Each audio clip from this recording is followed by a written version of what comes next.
Hello guys, let's eat. Nagluto ako ng pansit kaninang umaga, tapos chicken, breast chicken yung pinanghalo ko. Tapos meron akong buwad or dried fish. So happy guys.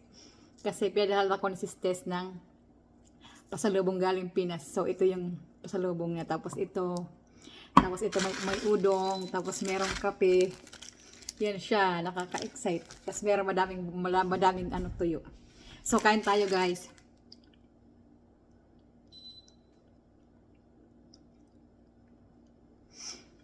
Na-excite ako kumain kasi dahil dito. As in, di talaga nagpa-video. Sabi ko mag-prep ako ngayon ng tuyo. Kain, excited ako.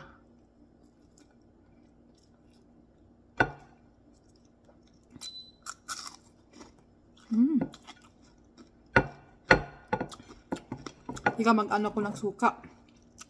Ito na guys, may suka na ako. Kain tayo. Sarap.